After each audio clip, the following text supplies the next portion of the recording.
kaya tichisangana pa Platinum Vibes, Platinum FM munjo yao. And our special guest sezvaongo chiziva kuti ka aizuva rakatikoshera tinao Zim Danzo Queen a Cup Clash ndo vakatora chimuti muna 2024 iCandy #Madzimai Pandi Place. Madzimai makadi zvenyu muri yeZimbabwe.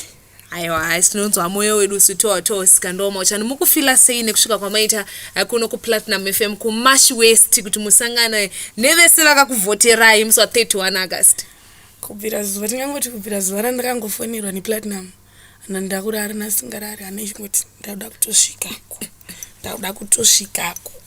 Saka kupandazosvika panapa ndazonazogutsikana ndafara zvisingaiti. Anditi neso futi tafara zvisingaiti kunge tine mine kuti manje ka ndimu nechimuti ndimi queen wacho wemangoma vakanyaridza. I remember muchipinda queen pin vaitoda chimuti but makati aiwa ndobva mazopinda mufinal semi final like nakamukadzi TNG makati aiwa ndine chimuti ende pa final I remember kuti munhu wanga muri against naye akati akasarenda akaita inonzi giveaway akaramba. And now toda kuziva more about you panyaya takadekara kudai so. Ndiani anombonzi iCandy zita rake anonzi Tadiwa Hlupo. iCandy musikana ni 24 years makore 24 ekuberekwa. Akaberekerwa kuchitungwiza akakurira ikoko zvaiko zvina kugara kuMbare. Okay. Ndo kwaakugara ndo nzvimbo yake yekugara yekurovera ndoko akatangira mangoma here kosi kuMbare ka ndoko akabva chiusport wese vanongopisa nechiusport chingonzi Mbare ndoko akaberekerwa chipo here kana kuti mune kwamakabva nacho chipo muchizonogara muMbare. Ndakatobva nechipo ndichiri mudiki ndiri kuchitungwisa chipo bva ndazouya nacho kuchi kuMbare tikachishambadzwa chichienda kuchizosvika kuPlatinum sezvataita sezvamaita nazo.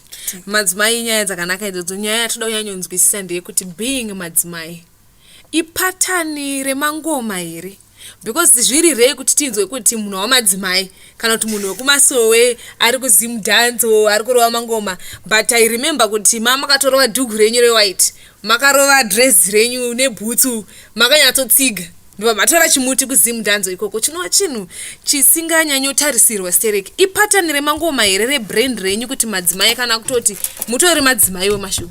Indiri madzimai ndoenda kuJohn Maswei chishanu kunonzi kuBethel ndopindira futi kuMbare ikoko ndokwa munoenda. Saka mukuzvisanganisa sei neZim Danzo zvekusvika pakutora chimuti? Zim Danzo ibasa kuimba ibasa ndakangokura ndichingoriwo munhu anoda kuimba. Saka nawo kuti ndiimbe zvinhu nezime age yangu ndiri kumasowe kanzi azvina basa even kana mweya kuchechi unongotaura azvina basa ibasa rako imba wakadaro kanzi enda kushow ipi enda kangopfeka hembe dzako dzekumasowe idzodzo azvichinje azvidefine kuti munhu kana wazopfeka matrauzi au ndikoti unzi unoimba dance. Chero ndakapfeka zvandakapfeka izvo zvekuchechi kwangu ndinongoimba zvandinongoimba chitorova chichitoita muchinjiko mitatu. Tiripo pa 31 aiwa ndafara kuzwa. Saka muri kufila sei since muri ndimi makapiwa crown nechimuti chegold chatikuona makurira chakaita kuti ndimi pressure mafeelings enyu akamira sei zva 2024? Ndakaita ndofunga about 3 to 4 days ndasitsanga believe nhasi kuti ndakautora pese apa nhasi kunasa kuzvibhilivha kozi mufaro wacho wakanyanyisa. Saka ndo zvinhu zvamaitarisira here kana kuti pamakangoenda imi mucup clash maingoti dangoti zita rangu rizikanwe? Ini ndaingotarisira zvesoti Mwari ndangoti Mwari itai zvamunoda nekuti shungu dzangu I think kuti shungu dzangu chido changu moyo wangu wazadzikiswa zvandagara unamatira for the past 8 to 10 years dzandakatanga kuita zvemusic nongoti moyo wangu wakazadzikiswa nezuva 1 chete. Nezuva 1 ndobva mabeliever. Inspiration yenyu muZim Danzo sinziri ndiyo genre chete yamunorova here kana kuti munorova mamwe mazgenres risati tapinda pa inspiration kuti panyaya dzemangoma mungori specialized nezimudhanzo chete here kana kuti mune mamwe amunorova because toda kuita zvekuziva more about you? Inini ndoita zimudhanzo neconscious ndoyandoita sometimes negospel kasvikova nemagospel makolab emagospel ayai ndoita zvekare ndoyenyu mangoma saka inspiration yenyu kuti muzoti maakuda kuita zvekurova mangoma marovera maakuita nhasi yakabva kunani?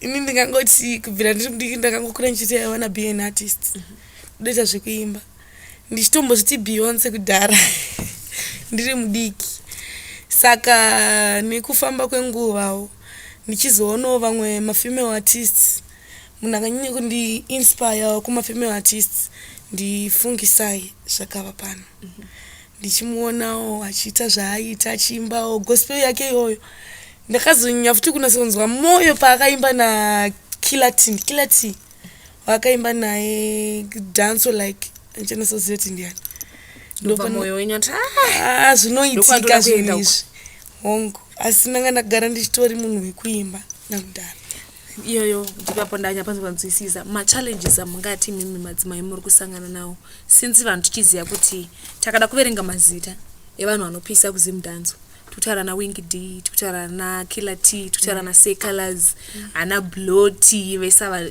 male dominated industry. Kuvakadzi vanopisa variko, but vamwe vacho havanyatsopinda mucompetition kunyatsokwana sezvinoita varume. Machallenges auri kusangana nawo uri munhu apinda mudhanzo industry izvozvi tisati takuti waaqueen. Machallenges auri kusangana nawo ndeapa? Machallenges anga akawanda ende akatowanda iko zvino kuti uri munhu wechisikana pekutanga usati ndisani mbiri kuti utorekodha unenge uchingonzi hazvina basa chimbomira ita zvakadai izvezvi zviya pressure mumwe nemumwe anenge achitaurawo zvaanenge achida umwe wakati madrugs umwe wakati chii vamwe wakati ingori patani vamwe wakabvunza zvavanenge vachibvunza saka semunhu anongonamata unenge nichiziva pandimire hapana munhu anoziva inini asiri inini saka ndozvandingakwanisa kungotaura kuti inini ndakasangana nezvakawanda zvimwe handingakwanisa kuzvidoma asi takasangana nezvinhu zvakawandisa machallenges evakomana chaiyo kutoti vanotokutera vakawanda vamwe vachitokuharassment chaiyo ekuti utokwanise kana kutoti paunenge wasvika vamwe utokutyisidzira asi takangoramba ndakashinga chiti kwandikuda ndikukuziva kwandoda kusvika ndindokuziva. Takaona hapo uchipiwa chimuti paCup Clash manero acho Fantan akati choose kana nisiri kukanganisa akati choose ndichakutanga kurekoda 10 masongs musi wechoose ari kuzvatotanga here maplans akamira sei? Maplans akamira sezvizvi nezuro ndaitofanira kunge ndakasvika ikoko asi nezuro ndakasvikawo chechi so ndakasitadza kubata nguva asi ndongovimba ndakangomirirwa ndachitofanira kuti kuenda nhasi asi ndichitobva panapa ndokwandi kutodarika neko chusport mangoma obva zvatotanga collaboration ratakapromiswa kuti tine collaboration naHolly pastage maupdates acho ndoatiri kuda zvamanje manje kuti zvamira sei tikuritarisira rini? Collab naHolly tongoritarisira tongoti pakati paSeptember papa ndo patinenge rinenge kutobuditswa tichitobikwa kozvinori kugadzirwa next week papa rinenge rarekodwa saka pakati paSeptember rinenge rabudawo saka which means zvinhu zvese zviri kufamba according neplan chaiyo aiwa madzimai kana nyaya dzacho dzichinge dzakadaro so tinobva tanzwa kutenda chaiko tobva ndada kuziva kuti favorite ndeipi, roasted or stew? Kuchikafu ndofarira stew. Unoda stew. Now ndichitaura newe unoziva tichida ngoziva more about you nenyaya yeCup Clash. Pane nyaya iri kufamba yekuti pane kuriga kwakaitika ungaurira toka kune sabotage vanhu vakawina because vanhu vekuHarare kuchitungwiza kana kuti ndewe kuMbare saka mafans aivhota vachiziya chi munhu. What do you have to say ma reactions ako since uri ndiwe queen weCup Clash 2024 kumangoma pasocial media kana uchimboenda pasocial media zvandikutaura kunyatsozviziva kuti pane mabacklash akawandisa evanhu vari kutaura zvakasiyana-siyana. Mimi mashoko muri kuzviona sei semunhu anga aripo paground?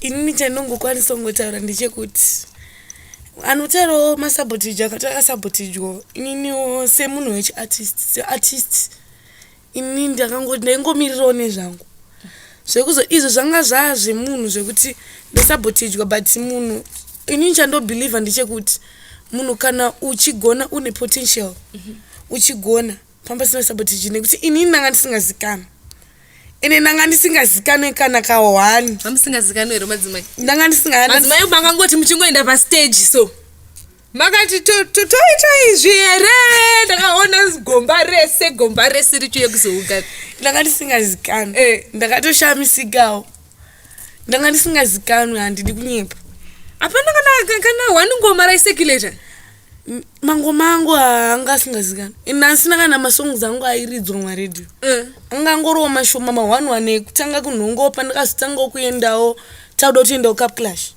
kana vanhu vachiri kurimemba painterview yanga ndakapedzisira kuenda yandakatanga kuenda it was my first interview ikusta FM na Godfather yanga iri first interview yanga yekutanga since kubva ndichitanga kuimba ndezvaagasi unoti kutotaura Saturday cup clash ndochete pamakangobudikira ndochete ndanga ndisana kutombozikana chero murodhi ini ndaingoti kana handisana kuzikana why murodhi ndichiri kufamba ndaitofamba ende vanhu chitodzo ndinoimbawo choti unoimba chiko yo chimborova freestyle ndotovaroverawo freestyle asi vanhu zvaingogumira pai imomo mumarodhi medu imomo mumastreets medu imomo. Saka muri kutaura kuti imimi kwamuri makaona kuti yanga iri fair square yanga ingori fair square kuvasikana ndogona kudefenda but kuvakomana ndokuri kunzi anzi MC Fidel vaingoti imimi mamuri eyewitness since mamuri paground anzi vaingoti 33 seconds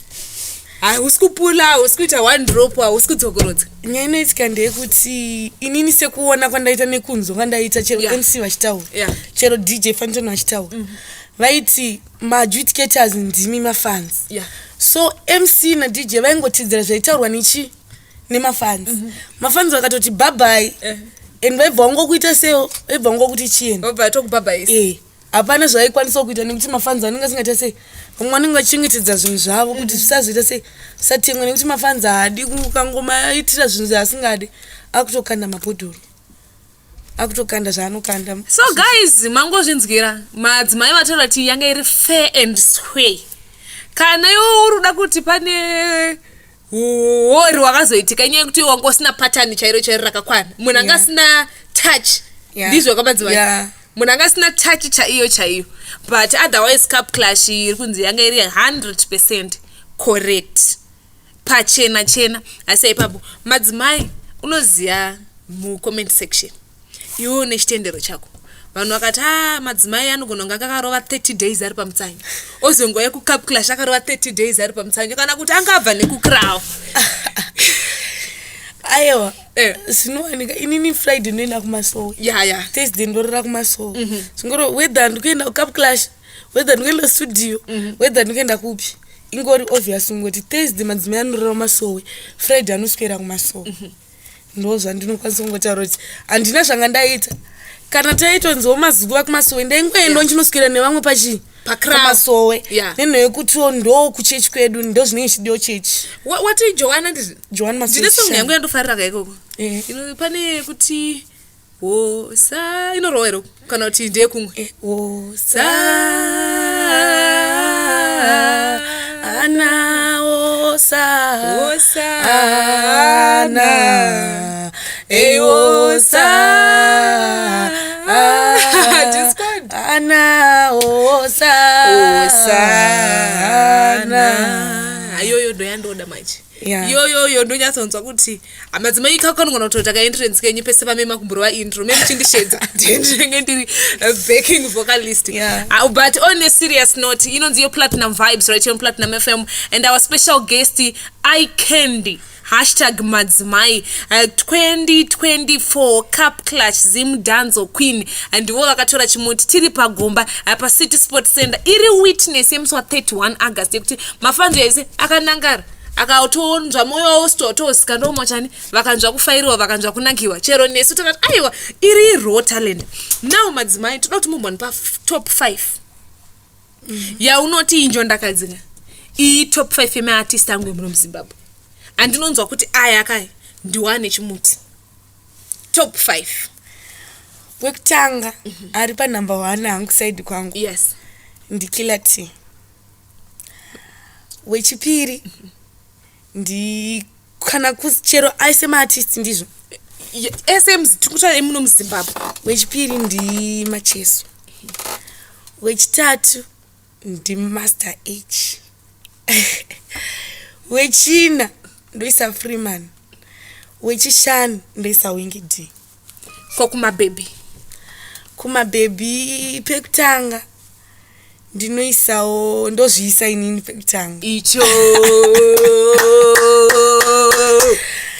Wechipiri ndoisawo Squand. Pechitatu ndoisa Darula. Pechina ndoisa Queen Khadija. Pechishanu ndoisawo TNG Kamkadzi. TNG Kamkadzi. Unonyatsomufiila kuti anomira. Ayi Platinum FM Platinum Vibes tinaye iCandy madzimai matara kuti mimi munopisa. I remember muri ku Cup Clash. Amuna kwanisa kusangana nevanhu vese. Amuna kana munhu wekumashwest kuma baby. Wamakapinda naye. Zvokuti since takupedza kudai so. Takutoda kuvharisa. Tikati mimi mumbopinda 1v1 nemabhebhe emashwest. Zvinotoitika here? Zvinoitika. Hakuna chinhu. Munotogara muri ready. All is possible. Zvekutoti njonjola ndototi ndoisa one up. Kwazi tikuzoti ndimi kwinika. Ndimu nechimuti. But tichazosvika kokupesira collaboration zvishuwo zvemoyo wenyu. Since tiri panapa chinhu chatida kuti munhu wese anokufarirai. Ari kuchiteerera ende munodiwa nemunhu wese because ndakazviona zvichiitika. Mati tomborova kusvika ku10 here. Pamunosvika pa4 handina kumira faini. Maisi ma collaborations ezvishuwo zvemoyo wenyu. Since January music ratotanga. Holy 10 matwani collaboration naye. Kuchu Sport, one of the best recording labels in Zimbabwe. One of the best nema producers my best in Zimbabwe. Vakatwani 10 masongs avachakupai. Saka tikutarisira album here. Before album, tanida kunza ma singles. Okay. After my singles, album tokwanisa kuzorichasira zve kuna end of December or January, first week of January. Then saka ma collaborations ezvishuwo zvemoyo wenyu zvenyu tichivharisa tichimbopinda pa 6 minutes the freestyle chete or less. Ma collab angu ndine vanhu vamunonzwa umoyo wenyu 4 uchitoa vandikuda kuita nawo ma collab. Wekutanga deta collab na Macheso. Baba Shero. Wechipiri deta collab na Master H. Aladdin. Yeah. Wechitatu deta collab na Pop 10. Yard boy. Yeah. Wechina doita collab na Wingy D. Gafa. Ripeji kandara gafa. Danzo Igwe. Yeah. Ndova munonzwa kuti aya ma collaboration ndozvishuwo zvemoyo. Kamboita izvezvi iwayo. Ndoziva kuti akambopushwa. Ndinonge ndangoti mafanzi dai angoramba chingondifollow chingondidawo. Anditeka. Saka ma social media platforms enyu madzimai munobatiwa papi pekuti tinokwanisa kunyatsokukutai follow. Ma social media ndobatika iCandy Madzimai official. Pa YouTube iri mu process iri kuto createwa. Okay. iCandy Madzimai official zvekare. TikTok Madzimai official. Instagram Madzimai Queen official. Queen. Yeah. And this it was a living testimony, living proof. Yeah. Yekurodza kuti ndimi queen. Saka uri kufila sei manje uchirara uchiziva kuti ndiwo nechimuti cheuqueen. Nini ndangotasa pa window kuti apane ari kufamba panzi anogona ngodibira. Okay, important question. December tikuziya kuti tikuendwa here zvikafamba zvakanaka. Tine national. Ndopati kupinda munational. Kuri kuti mimi ndimi reigning champion, ndimi defending. Pressure yakamira semunewo wamungataro kuti tichazokusanganisa hedu newe kumashwesta kwe 5 minutes idzodzi but mune tarisiro here kuti pane mwe munhu angauya because pane mota. Ndatofonerana na Godfather, I remember ndishora naine zuro. Vachitaura kuti tichazofamba maprovince, vachita macup clash, vachitsvaga talent. But vakatoti zvikafamba zvakanaka Njonda Kadzi, nditembo mana akandiudza zvine zuro. Akati tine mota yevarume. Toita mota yemabhebhi. Apa pane handikuzoti last year mbida ndiyakatora BMW. Apa pane Jaguar apa Madzimai. Pane here uri kuziya kuti ndiwe watosekiwa kudhara here kandotoroti hapana threat muZimbabwe. Inini hangu nenyasha nekutenda kwangu ndinongovimba kuti chandakatora pekutanga changochitora futi pechitoro. Sezvo ndakangotora. Manga mana license ere Madzimai kutenda kunodaka izvo zvikutera kunoku. Dai matogara maita license racho. License tori process ndikutotorerwa license. Because mukuziya kuti bhima ndimboenda naro paDecember. Ndikuzviziya ndo kuvimba kwangu kwandinako nekutenda. Kuvimba kwakanakisa kusvedu. I thank you so much. Kana iwewe uchita watch life unoziya pekunobata Madzimai iCandy Madzimai official pama social media platforms ake ese andopa anenge achiwanika. Thank you so much for watching Platinum FM Platinum Vibes. Kungoramba tichipisa mangoma pa YouTube Platinum FM Digital, X and Instagram and Facebook Platinum FM ZW. I am your favorite musical host Njonda Kadzi. I came from West. I am the best above the rest. So now pa 5 minutes dzatambotaura kuti zvazve kufila na Madzimai vakati mabhebhe mashwest ko cup clash anambowana mukano kusangana nawo. Dzangova 5 minutes chete dzekungoratidza kuti samambo Kadzi chimuti ndo chava kuti aiwa kumashwest kwese ma freestyles anongaramba achiro ende ndiyo mamwe ma competitors avanenge vakatarisana nawo musi wa 21 muna pa national cup clash saka andopa ngova yatakupinda zvayo Madzimai. Are you ready? Nda ready. Tipatani chinyowani kavano venga kopai ndakalita ndichiteera saka zarai ndakutuma chenji yangu monditinya torai andinoke pakupinda saka loka ile kamwe kakugona soka vanofarira andimbise vanoimba tsvina ndinotaura Mambokadzi ndinochinja hobo zvimastaira ndapedza basa kumasho pakutondirwarira uchida kundipisa tanga watonyora mangoma ndanyora akakakukoponora tambirai kureiwa pana nondidzora kuzvimba unozvimba yewe mukombe ndatora pano unopapinda chandose tuna mochari mikokot miganda katakura mgogan step in a deep place watch deep why them suffering ndakapresa red bata unditange ndipa top undimisa basop unopamhanya unoparova joke chimbosiya hope umbonanganisa hope so ndini ndiri kubvira hona smoke ndiri kudhonza rope watch my style is so dope wata Madzimai ndakatena tanji inenge jeli Bruce Lee ndovasiya vese varizi vanenge vakarohwa nemzi aribatane aikeni ndiri rutu vandiona ndiri mumutu ndinovaja kuita kunge putu ndiri mangu mutu ndinenge ndingori gutu semuzojaini ndatutu nditori bhadhimadi hati ndova jaka kunge skati ndovasiya vari dedini nditori ahedi ndova ita magadhi ndovavharira mugedhi ziso Madzimai matizodi tungamira wai